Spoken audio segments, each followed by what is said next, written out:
कहानी की शुरुआत एक लड़के से होती है जो अपने कमरे में बैठकर टीवी पर कार्टून देख रहा होता है। तभी अचानक टीवी का सिग्नल चला जाता है और स्क्रीन पर एक इमरजेंसी रिपोर्ट आने लगती है। ये खबर उस लड़के की मुस्कुराहट छीन लेती है क्योंकि टीवी में बताया जाता है कि दुनिया भर में एक बहुत ही जहरीला वायरस फैल गया है जिससे इन्फेक्टेड लोग कुछ ही मिनटों के अंदर भयानक ज़ॉम्बी बन जाते हैं। यह वायरस बहुत तेजी से फैलता है और पूरी दुनिया इस वायरस की चपेट में आ चुकी है। टीवी में एंकर चेतावनी देता है कि जो भी यह खबर सुन रहा है वह जल्दी से खुद के लिए कोई सेफ जगह ढूंढ ले। लड़का यह सब देख ही रहा होता है कि तभी अचानक ऊपर के कमरे से एक अजीब तरह की आवाज आती है। वह आवाज सुनकर लड़के के गले में सांसें अटक जाती हैं। लड़का धीरे धीरे डरे हुए कदमों से सीढ़ियां चढ़कर ऊपर जाता है और कमरे में झांकता है। तभी उसकी बड़ी बहन एकदम से सामने आकर उसे डरा देती है। ये उसका मजाक था। राहत की सांस लेकर वे दोनों अपनी माँ के कमरे की तरफ जाते हैं। वहाँ जाकर वे देखते हैं कि उनकी माँ बहुत परेशान है और वह वीडियो कॉल पर अपने पति को इस भयानक सिचुएशन के बारे में बता रही है। उनका पिता जो एक पायलट है उन्हें चेतावनी देता है कि वह अभी वापस नहीं आ सकता, पर वो सभी किसी सुरक्षित जगह ढूंढकर वहाँ चले जाएं। स्क्रीन पर पिता अपने हाथ में पहना हुआ एक लकी ब्रेसलेट अपने बच्चों को दिखाता है। ये वही ब्रेसलेट होता है जो उसकी बेटी एबिगेल ने बनाई थी। ये देखकर एबिगेल बहुत खुश हो जाती है और उसे उम्मीद मिलती है, लेकिन तभी उन्हें बाहर से लोगों के चिल्लाने और चीखने की डरावनी आवाजें सुनाई देने लगती हैं। माँ तुरंत फोन रखती है और जल्दी जल्दी सामान इकट्ठा करने लगती है। वह एक पल भी गवाए बिना अपने दोनों बच्चों को लेकर घर से बाहर निकलती है। वे तीनों भागते हुए अपनी कार की तरफ बढ़ते हैं। जैसे ही वे कार का दरवाजा खोलकर बैठने वाले होते हैं, अचानक कहीं से एक खूंखार ज़ॉम्बी उन बच्चों की माँ पर अटैक कर देता है। ये सब इतनी तेजी से होता है कि किसी को संभलने का मौका नहीं मिलता। डर के मारे नन्ही एबिगेल जल्दी से कार के नीचे छुप जाती है। वह अपनी आंखों के सामने कार के नीचे से देखती है कि वह ज़ॉम्बी उसकी माँ को नोच रहा है। कुछ ही पलों में उसका छोटा भाई और माँ दोनों उस ज़ॉम्बी के हाथों मारे जाते हैं। एबिगेल अपनी सांसें रोककर वहाँ दुबकी रहती है। खुशकिस्मती से वह ज़ॉम्बी उस छोटी बच्ची को देख नहीं पाता और वहाँ से चला जाता है। यह छोटी लड़की डर से कांप रही होती है कि तभी वह देखती है कि उसकी माँ का शरीर अजीब हरकत करने लगा है। वायरस की वजह से उसकी माँ भी अब एक ज़ॉम्बी बन चुकी है। माँ अपनी ही बेटी को कार के नीचे देखकर उसकी तरफ लपकती है। इससे पहले कि वह अपनी बेटी को मार पाती, ठीक उसी समय एक अनजान आदमी जिसका नाम जैक है मसीहा बनकर वहाँ आता है। जैक तुरंत अपनी बंदूक से एबिगेल की ज़ॉम्बी बन चुकी माँ को गोली मार देता है और एबिगेल को कार के नीचे से बाहर खींच लेता है। तभी वे देखते हैं कि एबिगेल का छोटा भाई भी ज़ॉम्बी में कन्वर्ट हो रहा है। जैक उस बच्ची को अपनी आंखें और कान बंद करने के लिए कहता है और उसके ज़ॉम्बी बन चुके छोटे भाई को भी गोली मार देता है। जैक उस अकेली बच्ची का हाथ पकड़ता है और उसे वहाँ से ले जाता है। वक्त गुजरता है और अब 10 साल बाद का मंजर सामने आता है। ज़ॉम्बी वायरस की वजह से इंसानी सभ्यता पूरी तरह से बर्बाद हो चुकी है। कभी रोशनी से चमकने वाले शहर अब वीरान खंडहर बन चुके हैं। अब तक लगभग सारे इंसान या तो मर चुके हैं या फिर ज़ॉम्बी बनकर इधर उधर भटक रहे हैं। इस वीरान दुनिया में एबिगेल अब बड़ी हो चुकी है। उस दिन से लेकर अब तक एबिगेल जैक की देखरेख में पली बढ़ी है। जैक ने उसे ट्रेन करके ज़ॉम्बीज़ से लड़ना, हथियार चलाना और खुद को बचाना सिखा दिया है। एबिगेल जानती है कि अगर उस दिन उसकी लाइफ में जैक नहीं आता तो वह अब तक मर चुकी होती। इसीलिए वह जैक को अपना पिता मानती है। इतने सालों तक जंगल में अकेले रहने के बाद एबिगेल को बहुत अकेलापन महसूस हो रहा होता है। उसकी सबसे बड़ी इच्छा है कि उसे कोई इंसानी बस्ती मिल जाए जहां वह बाकी लोगों के साथ मिलजुल कर रह सके। लेकिन जैक को लोगों के बीच रहना बिल्कुल भी पसंद नहीं है। उसे लगता है कि इंसान ज़ॉम्बीज़ से ज्यादा खतरनाक हो सकते हैं। रात का समय है और वे दोनों जंगल में कैंप लगाकर सो रहे हैं। तभी अचानक किसी सूखी टहनी के टूटने की आवाज से जैक की आंख खुल जाती है। वह धीरे से अपनी बंदूक उठाता है और कैंप से बाहर निकलकर देखता है। अंधेरे में एक ज़ॉम्बी तेजी से जैक पर हमला कर देता है, लेकिन जैक फुर्ती से पीछे हटता है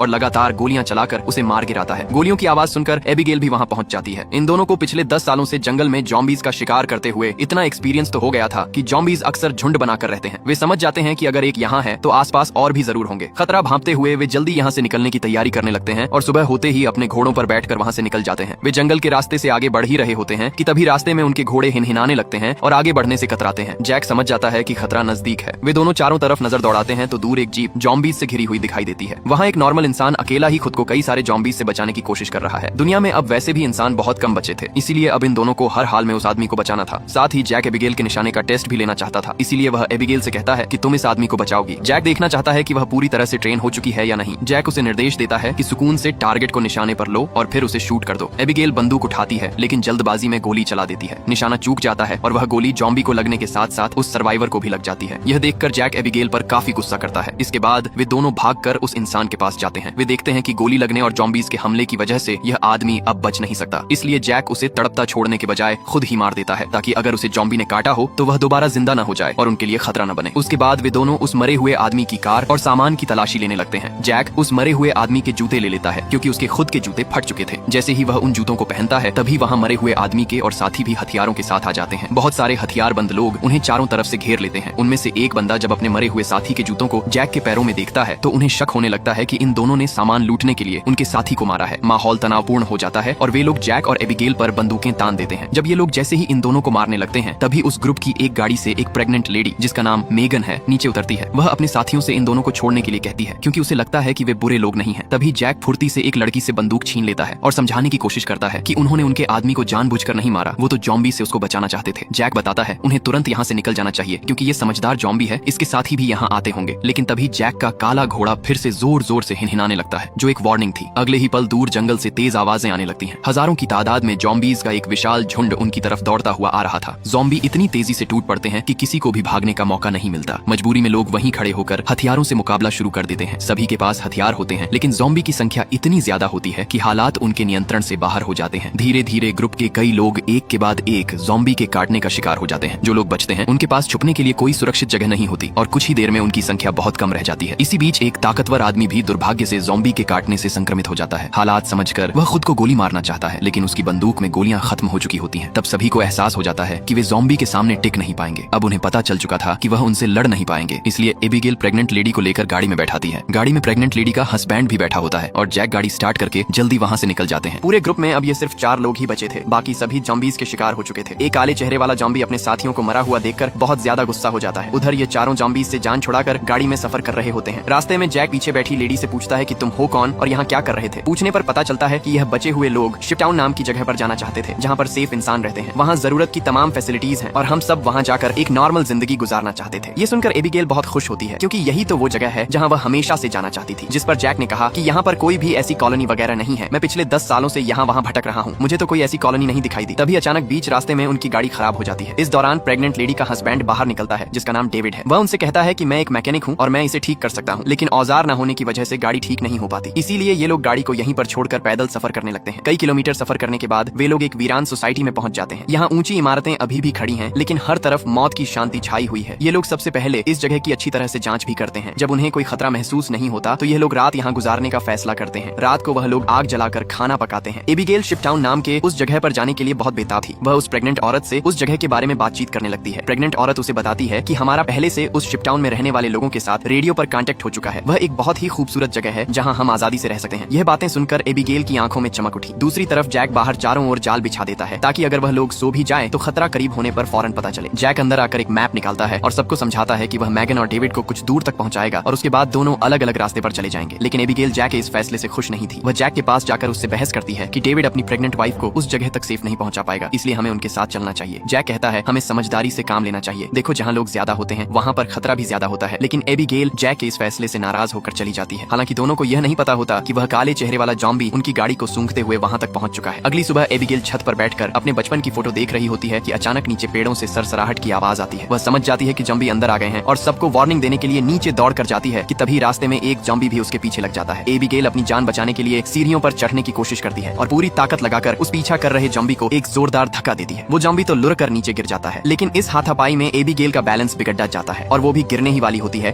कि तभी ऐन मौके पर जैक वहाँ पहुँचता है और उसका हाथ थामकर उसे ऊपर खींच लेता है। वहीं बाहर वो काले चेहरे वाला ज़ॉम्बी अपने बाकी साथियों को लेकर उसी जगह पहुंच चुका है, क्योंकि वो अपने मरे हुए साथी की गंध पहचानते हुए वहां तक आए थे। लेकिन जैक ने जो जाल बिछाया था वो काम कर जाता है। जैसे ही ज़ॉम्बीज़ का झुंड अंदर घुसने की कोशिश करता है, एक जोरदार धमाका होता है और कई ज़ॉम्बीज़ उड़कर चिथड़े उड़ जाते हैं। जैक उस धमाके की आवाज सुनकर समझ जाता है कि अब वहाँ रुकना मौत को दावत देना है, क्योंकि वो झुंड अब बिल्कुल करीब है। खुशकिस्मती से ये लोग उस धमाके के वक्त ही वहाँ से निकल चुके होते हैं। रास्ते में एबिगेल को अचानक एक आइडिया आता है। वो जैक को बताती है कि पास ही एक पुराना हवाई अड्डा है जहाँ उसके पिता काम किया करते थे। उसे लगता है कि शायद वहाँ कोई प्लेन बचा हो जिससे वो लोग उड़कर सीधे शिपटाउन पहुंच सकते हैं। जैक को यह प्लान बहुत रिस्की लगता है। वो साफ कहता है कि एयरपोर्ट एक खुली जगह है और अगर वहाँ हम गिर गए तो भागने का कोई रास्ता नहीं मिलेगा और इसकी भी क्या गारंटी है कि वहाँ कोई प्लेन मिलेगा भी या नहीं। लेकिन एबिगेल की जिद और उम्मीद देखकर जैक मान जाता है। जब वो एयरपोर्ट पहुंचते हैं तो वहाँ सन्नाटा पसरा होता है और रनवे एकदम खाली पड़ा होता है। जैक की बात सच साबित होती है, वहाँ दूर दूर तक कोई जहाज नहीं दिखता। लेकिन उनकी किस्मत तब पलटती है जब वो एक पुराने बंद गैराज का शटर उठाते हैं। अंदर एक छोटा हवाई जहाज खड़ा था। ये देखकर सबकी आंखों में चमक आ जाती है, लेकिन समस्या यह थी कि वो जहाज सालों से बंद पड़ा था। मैकेनिक डेविड फौरन इंजन चेक करता है और कहता है कि इसे चालू करने में उसे 10-15 मिनट लगेंगे। अब वक्त बहुत कम था। डेविड तेजी से औजार लेकर इंजन ठीक करने में जुट जाता है, जबकि जैक और एबिगेल आसपास पहरा देने लगते हैं। तभी जैक दूरबीन से देखता है कि सैकड़ों ज़ॉम्बीज़ पागलों की तरह उनकी तरफ दौड़े चले आ रहे हैं। वो चिल्लाकर सबको वार्न करता है कि हमारे पास वक्त खत्म हो चुका है, हमें अभी निकलना होगा। एबिगेल बिना एक पल गंवाए पायलट की सीट पर कूद कर बैठ जाती है। उसके पिता पायलट थे, इसीलिए उसने बचपन में कॉकपिट के कंट्रोल को समझी ली थी और वही धुंधली यादें आज उसके काम आने वाली थी। बाहर जैक अपनी गन से गोलियों की बौछार कर देता है ताकि उन राक्षसों को प्लेन के करीब आने से रोका जा सके। एबिगेल कांपते हाथों से इंजन स्टार्ट करती है। प्रोपेलर घूमता है, मगर ज़ॉम्बीज़ अब बिल्कुल प्लेन के दरवाजे तक पहुंच चुके हैं। एक ज़ॉम्बी तो लटक भी जाता है, जिसे जैक सटीक निशाना लगाकर नीचे गिरा देता है और प्लेन हवा में उड़ने लगता है। जहाज के टेक ऑफ करते ही सबके चेहरों पर राहत की सांस आती है। उन्हें लगता है कि अब वो सुरक्षित हैं। लेकिन यह खुशी बस कुछ पलों की ही मेहमान साबित होती है। जैसे ही प्लेन कुछ ऊपर जाता है, इंजन से काला धुआं निकलने लगता है। क्योंकि 10 साल से बंद पड़ी मशीन ने जवाब दे दिया था। इंजन में एक धमाका होता है और प्लेन तेजी से नीचे गिरने लगता है। जैक अपनी सूझबूझ का इस्तेमाल करता है और प्लेन को पेड़ों के ऊपर क्रैश लैंड कराता है। झटके तो बहुत लगते हैं, प्लेन के परखच्चे उड़ जाते हैं, लेकिन खुशकिस्मती से किसी को जानलेवा चोट नहीं आती। अब उनके पास पैदल चलने के सिवाय कोई चारा नहीं बचा था। वो लोग अपना सामान उठाते हैं और फिर से एक अनजान सफर पर निकल पड़ते हैं। मीलों पैदल चलने के बाद वो एक वीरान रेलवे स्टेशन पर पहुंचते हैं, जहां टूटी फूटी बोगियां खड़ी थीं। रात हो चुकी थी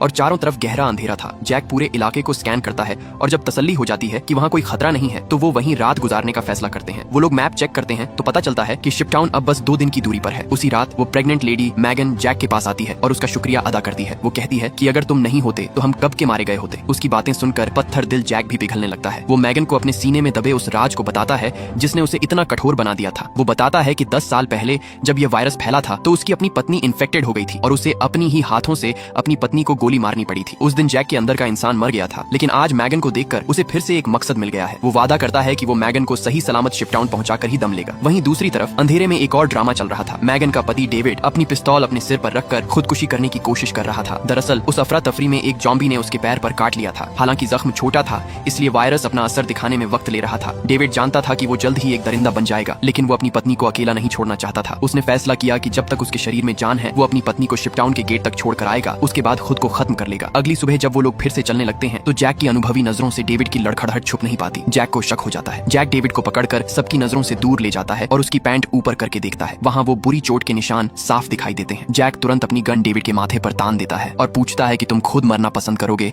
या मैं अपना काम करूं। डेविड कहता है कि मैं किसी को नुकसान नहीं पहुंचाऊंगा, मैं बस अपनी पत्नी को सुरक्षित देखना चाहता हूं। जैसे ही मुझे लगेगा कि मैं अपना आप को खो रहा हूं, मैं खुद को गोली मार लूंगा। डेविड की आंखों में सच्चाई देखकर जैक उसे एक मौका देने का फैसला करता है। सफर जारी रहता है और चलते चलते फिर से रात हो जाती है। तभी उन्हें जंगल के बीचों बीच एक घर दिखाई देता है। ये घर वहाँ होना अजीब था। जैक चौकन्ना होकर बंदूक तानते हुए आगे बढ़ता है। जैसे ही वो घर के करीब पहुंचते हैं, अचानक एक तेज स्पॉटलाइट उनकी आंखों पर पड़ती है और स्पीकर पर एक भारी आवाज गूंजती है, अपने हथियार नीचे डाल दो वरना गोलियों से छलनी कर दिए जाओगे। जैक समझ जाता है कि अंदर कोई इंसान है। एबिगेल हिम्मत करके आगे आती है और चिल्लाकर कहती है कि हम किसी को चोट पहुंचाने नहीं आए, हमें बस मदद चाहिए, हमारे साथ एक प्रेग्नेंट औरत है। तभी दरवाजा खुलता है और एक अधेड़ उम्र का आदमी बाहर आता है। वो खुद को एक साइंटिस्ट बताता है और कहता है कि तुम लोग यहाँ सुरक्षित हो, बस अपनी बंदूकें बाहर छोड़ाओ। शर्त मानकर वो लोग अंदर जाते हैं, जहाँ वो आदमी उनका बहुत गर्मजोशी से स्वागत करता है। साइंटिस्ट बताता है वो इस जगह से इसलिए छोड़कर नहीं गया, यहाँ उसको रिसर्च करने में बहुत आसानी रहती है। साइंटिस्ट सभी को खाना भी देता है। वहाँ डाइनिंग टेबल पर तरह तरह का खाना सजा हुआ था, ऐसा खाना जो उन्होंने शायद पिछले 10 सालों में नहीं देखा था। भूखे भेदियों की तरह वो खाने पर टूट पड़ते हैं, लेकिन बातों बातों में साइंटिस्ट कुछ अजीब बातें करने लगता है। वो कहता है कि यह वायरस दरअसल बुरा नहीं है, ये तो इंसानों का अपग्रेड है। वो पागलों की तरह समझाता है कि कमजोर इंसान खत्म हो जाएंगे और सिर्फ ताकतवर ही ज़ॉम्बी बनकर राज करेंगे। उसकी यह बातें सुनकर जैक और बाकी लोगों को खटकने लगता है। उन्हें महसूस होता है कि यह आदमी सामान्य नहीं है। तभी डेविड की तबीयत बिगड़ने लगती है। वायरस अब तेजी से अपना असर दिखा रहा था। वो वॉशरूम में जाता है और आईने में देखता है उसकी नसें काली पड़ चुकी थीं और आंखें खून जैसी लाल हो रही थीं। वो समझ जाता है कि उसका वक्त पूरा हो चुका है। जब वो वापस हॉल में आता है तो देखता है कि जैक, एबिगेल और मैगन बेहोश होकर सोफे पर पड़े हैं। उस साइंटिस्ट ने उनकी ड्रिंक्स में बेहोशी की दवा मिला दी थी। डेविड गुस्से में उस साइंटिस्ट पर झपटता है, लेकिन वो साइंटिस्ट रिमोट डिवाइस का एक बटन दबा देता है। बटन दबते ही डेविड के शरीर को एक जोरदार झटका लगता है। वो बेबस होकर जमीन पर गिर पड़ता है। साइंटिस्ट एक शैतानी हंसी के साथ बताता है कि उसने सालों की मेहनत से एक ऐसी डिवाइस बनाई है जो ज़ॉम्बीज़ के दिमाग को कंट्रोल कर सकती है। अब उसे ज़ॉम्बीज़ से डरने की जरूरत नहीं, बल्कि वो उनका राजा है। डेविड की आंखों के सामने अंधेरा छाने लगता है। जब दोबारा उसकी आंख खुलती है तो वो खुद को और अपने साथियों को रस्सियों से बंधा हुआ पाता है। वो एक प्रयोगशाला जैसी जगह थी। साइंटिस्ट उनके सामने खड़ा होकर कहता है कि अब तुम मेरे एक्सपेरिमेंट का हिस्सा बनोगे, और फिर वो उनसे पूछता है क्या तुम मेरी पत्नी से मिलना चाहोगे। वो एक पिंजरे की तरफ इशारा करता है जिसके अंदर एक खूंखार ज़ॉम्बी औरत कैद थी। यह उसी साइंटिस्ट की पत्नी थी जिस पर उसने अपने पागलपन भरे प्रयोग किए थे। वो साइंटिस्ट उस पिंजरे का दरवाजा खोल देता है। ज़ॉम्बी बनी उसकी पत्नी गुर्राते हुए बाहर आती है और साइंटिस्ट पर हमला करने लगती है, पर साइंटिस्ट बटन दबाता है। ज़ॉम्बी औरत उसके इशारे पर बंधे हुए जैक और बाकी लोगों की तरफ बढ़ने लगती है। ज़ॉम्बी बनी वो औरत जैक पर हमला करती है, लेकिन जैक उसे लात मारकर पीछे धकेल देता है। उसी पल डेविड के शरीर में वायरस की ताकत आ जाती है और वो एक झटके में अपनी रस्सियां तोड़कर सबको आजाद कर देता है। यह देख साइंटिस्ट डर कर भाग जाता है। बिना वक्त गंवाए ये चारों बाहर निकलकर साइंटिस्ट की गाड़ी में बैठकर वहां से फरार हो जाते हैं, लेकिन वो पागल साइंटिस्ट अपनी डिवाइस से ज़ॉम्बीज़ की फौज को उनके पीछे लगा देता है। आगे रास्ता बंद होने की वजह से उन्हें गाड़ी छोड़कर पैदल भागना पड़ता है। डेविड जानता था कि अब उसका अंत करीब है, इसलिए वो अपनी पत्नी को कसम देकर उन्हें आगे भेजता है और खुद अकेला ही ज़ॉम्बीज़ से भिड़ जाता है। वो बड़ी बहादुरी से लड़ता है, लेकिन अंत में मारा जाता है। इधर इनको भागने का मौका मिल जाता है और जैक और एबिगेल मैगन को गोद में उठाकर भागते हुए इंसानी बस्ती यानी शिपटाउन के किनारे पहुंच जाते हैं। टावर पर बैठे गार्ड्स गोलियों से ज़ॉम्बीज़ पर हमला करके उन्हें बचा लेते हैं। उनके लिए एक कश्ती आती है और वो कश्ती में बैठकर सुरक्षित अंदर पहुंच जाते हैं। काला मुखिया ज़ॉम्बी बाकी ज़ॉम्बियों को रोक देता है क्योंकि वो पानी पार नहीं कर सकते थे। अगली सुबह जब उनकी आंख खुलती है तो वो देखते हैं कि यह जगह कई बड़े जहाजों को जोड़कर बनाई गई है। जैक को यह भीड़ भाड़ पसंद नहीं आती। सकती। वो एबिगेल से कहता है कि हमें तुरंत यहाँ से निकलना चाहिए, लेकिन एबिगेल साफ मना कर देती है। उसे इतने सालों बाद लोगों के बीच रहकर जो खुशी मिल रही थी वो उसे छोड़ना नहीं चाहती। इसी बात पर बाप बेटी जैसे इन दोनों के बीच जबरदस्त झगड़ा हो जाता है, क्योंकि जैक को खतरा दिख रहा था मगर एबिगेल को जिंदगी। दूसरी तरफ मैगन एक बच्ची को जन्म देती है, लेकिन ज्यादा खून बहने से डॉक्टर कहता है वो जल्दी मर जाएगी। वो अपनी बच्ची जैक को सौंप जाती है। कुछ दिन बाद एबिगेल देखती है कि जिस लड़के को वो पसंद करती है वो एक खुफिया केबिन में जा रहा है। वहाँ जाकर पता चलता है कि पूरे शहर के नीचे बम लगे हैं ताकि मुसीबत के वक्त शहर उड़ाया जा सके। लेकिन मुसीबत उसी वक्त आ धमकती है, क्योंकि वो साइंटिस्ट जॉम्बी किंग को कंट्रोल करते हुए वहाँ हमला कर देता है। पानी के रास्ते ढेरों जॉम्बीज शहर पर चढ़ आते हैं और लोगों को खाने लगते हैं। जैक तुरंत एबिगेल को बचाने के लिए जॉम्बी को मारते हुए एबिगेल को ढूंढने लगता है। अंत में वो एबिगेल तक पहुंच जाता है। जब साइंटिस्ट एबिगेल पर हमला करता है तो जैक साइंटिस्ट से भिड़ जाता है और मौका मिलते ही उसके हाथ में लगी कंट्रोल डिवाइस तोड़ देता है। पावर खत्म होते ही जॉम्बीज उसी साइंटिस्ट को नोच खाते हैं। अफरा तफरी में सब सुरंग के रास्ते भागते हैं। दूसरी तरफ खड़ा वो लड़का एबिगेल और जैक के आने का इंतजार करता है ताकि वो जल्दी से शहर को उड़ा सके। जब एबिगेल जैक के पीछे भाग रही होती है तो मुखिया जोम्बी एबिगेल को पकड़ लेता है, पर जैक तुरंत मुखिया जोम्बी पर हमला करता है। पर एबिगेल की नजर उसके हाथ के ब्रेसलेट पर पड़ती है। यही ब्रेसलेट बचपन में उसने खुद बनाकर अपने पिता को दिया था। उसे पता लग जाता है ये जोम्बी उसके पिता है, पर जैक जल्दी से एबिगेल को खींच कर वहाँ से ले जाता है। वो लड़का रिमोट दबाकर पूरे शिप टाउन को धमाके से उड़ा देता है, लेकिन राख के ढेर से वो जॉम्बी किंग फिर खड़ा होता है और वहाँ आ जाता है। जैक तुरंत बिना डरे उसके साथ फाइट करने लग जाता है, पर जैक कमजोर पड़ने लगता है। जैक को मौत के मुंह में देखकर एबिगेल फौरन जमीन से एक बंदूक उठा लेती है। वो जानती थी कि सामने खड़ा वो जॉम्बी उसका अपना पिता है, लेकिन वो यह भी देख रही थी कि वो जॉम्बी उस शख्स को मार रहा है जिसने उसे 10 साल तक एक पिता की तरह पाला है। इसलिए वो एक पल भी नहीं सोचती और अपने अतीत को भुलाकर सीधे उस जॉम्बी मुखिया को गोली उतार देती है और ये कहानी यहीं पर खत्म होती है।